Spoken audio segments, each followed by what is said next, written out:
everybody. Welcome to this week's Dragway Memories. We're going to start off with Professor Bill talking about some photos. Here we have, in 1970, the San Air, Jock Nelson, a Holly rep on the left, Barry Poole, Lance Hill talking to him, Lance with a rag in his hand, and Rick Eaton right at the front of the car.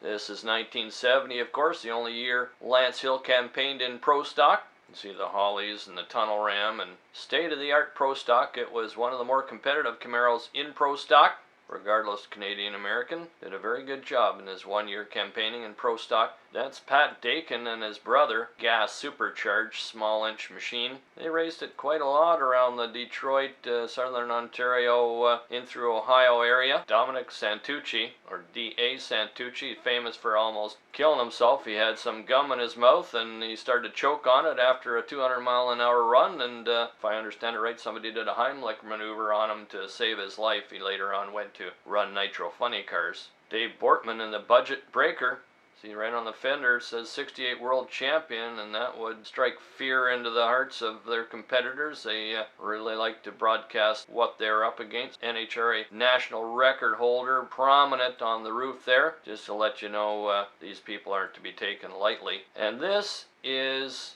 the Ram Chargers, the Gratiot Auto, the Gratiot, huge sponsors in Detroit. This is Dean Nicopolis, again with some beautiful Fenton rims. John Elliott in the far lane at Windsor. This is the Harrison, used to be Menzies and Snellgrove when they ran a Bantam, and this is the same engine and stuff in their D Dragster out of Peterborough. We've got a nice shot of that at TID as when they've got the drivetrain in their Bantam.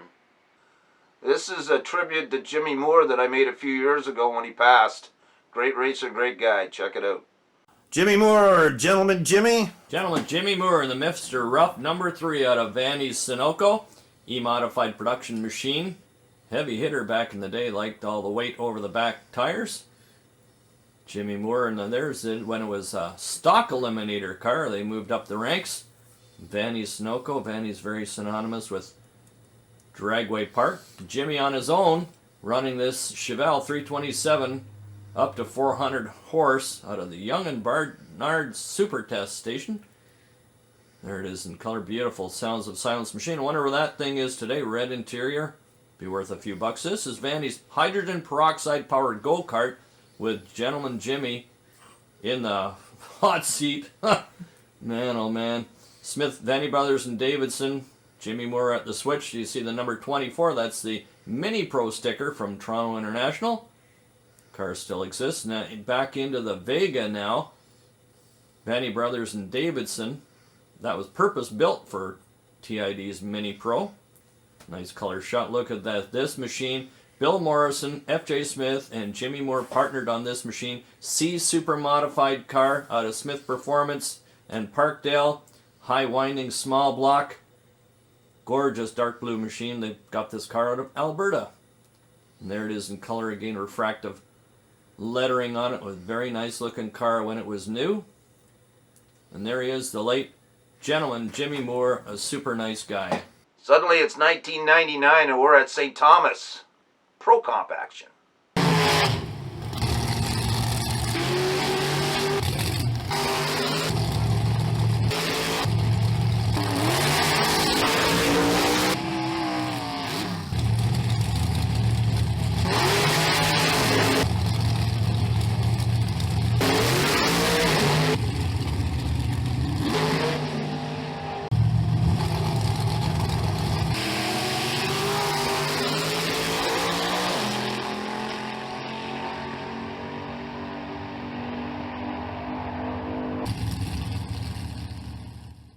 Check out this footage from 1972 Points Meet at Cayuga.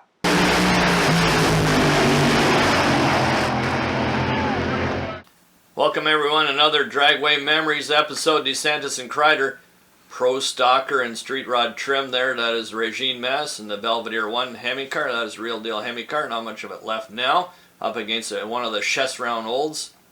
Surprise number 3, D. Gasser, sometimes ran as an alternate small block Chevy with injectors on it for power. Nice looking machine out of Pennsylvania. Beautiful. Oh, Trouble there. Fahey and Knight run into trouble right away. No such luck for Doug Brinjack in the Hippie Hemi. His last year running that car. The Hayseed Corvette. Doug Jonas. Coming up here all the way from New Hampshire. New Hampshire, yeah. This is John Petrie in the last year of his career, 1972. That is what's now known as a Quick Build Special. Ex-Rick Hurst. Look at this guy move around. Dutch Ergang, bouncing around like crazy in the Jungle Vega wagon. In that pesky left lane again. Larry Bro, transplanted Canadian, did the tour a couple of years, lived in California at the time, the Division 7 number, won Sanair with this car. Cool. Out of New York City comes a heavy Chevy out of Ritchie's Speed City. That was Rick Eaton in the other lane, it looks like. Rick Eaton, I think, yeah. Jim Zakia in the first version of his Opel. There you see in the injectors. An automatic transmission in it at the time. Scotto and Blevins. Paul Blevins at the switch. This car live and well in Aurelia. Gear jamming it. Good looking car. And here we go. Bob LaRegina in the big block Chevy Power Bantam. Really screamed out. Here's an ex-Riddler car still painted from Coletti Chrysler Plymouth. They were in Oregon. This car obviously no longer associated with them. Still has a nice paint on it though. Ray Allen painted his first Vega the same colors of his very successful LS6 convertible Chevelle. Fathom blue and white. Unknown 69 there. Alban Gauthier. That is Petrie's X71 car. Acid dipped car. Gone on to different lives that one. Dynotech machine out of New York State. Opel GTs, they just make the coolest race cars. Yeah. Right, Sean Morrell? Supercharged machine. Glenn Lazar, speaking of blowers. Up against the AMC. Chopped up Pinto. That is the same chassis and everything that was refined from his Willys pickup days. We don't know who this is, and we're going to find out if it kills us. We got lots of footage of this car and a few stills. Nice looking So car. I'll post it on the group and see what happens. Hemi-powered Bantam. Yeah, unknown. Don't know who that guy is. Have to check the net annuals. He won that race, though. Yeah, he beat that motorhome quite easily. Bill Mitchell's Thunderbug. He rolled at least one of these versions at Cayuga in the WCS meet. Up against a Camaro there. Out of Baldwin, New York. Here's Petrie again, launching hard. The man's a gentleman. We met him a few years at our show in Warplane Heritage, the Drag Strip Memories show. Earl Hansel now in that machine. Another Division 1 Pro Stock runner. Dutch Ergang again. Looks like he's got it settled down somewhat. Somewhat. Right lane helps, I guess. Yeah, he's still on track. Yeah, he's doing good. Barry Poole in the Comet. They actually bought Dick Lower's Stampede for John Elliott to drive as a companion to that car. Never happened. Looks like Bob Chipper. And that car ended up with Binghamton, Donnie New Palmer. York.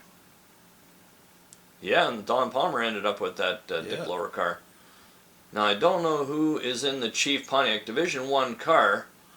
Still got lots of I think it might be smoke Paul coming Pauly in the olds. Paul Pauly in the olds, yeah.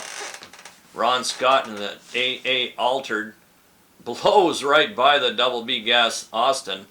Bob LaRegina again with his injected big block Chevy Bantam. Division 1 Racing. Wash machine cover wheels.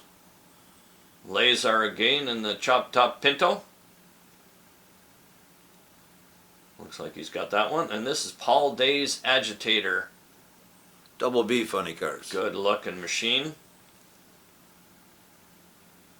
1972 continuing 6-cylinder machine. Don't know anything about these folks, but we'd like to find out. So if you know, let us know. Drop us a line. Same thing with this 67 Camaro. Red, white, and blue. Either B or D modified production car, but that's about all we know. And the hayseed. Doug Jonas. All right, folks. Thanks for watching. We're going to be back in about a week with some more drag racing action. See you later.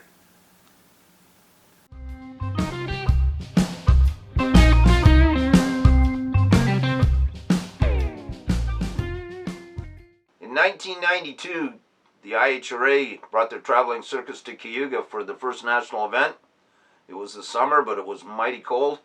Also at that event, for some reason unbeknownst to me, was Red Green and his sidekick Bill. And they actually made a pass, and Tony Hayes was on top of the tower, and this is what he got.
Some box art to finish off this week's show.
Thanks for watching, everybody. I hope you enjoyed what you saw. Hit that subscribe button if you like what you saw. I'm going to take a couple of week break off of DRAGWAY Memories until Bill and I can get back together and start producing new videos. So, everybody, stay safe. Thank you again, and God bless. A huge thanks to these fine folks and many more for their support in bringing us DRAGWAY Memories.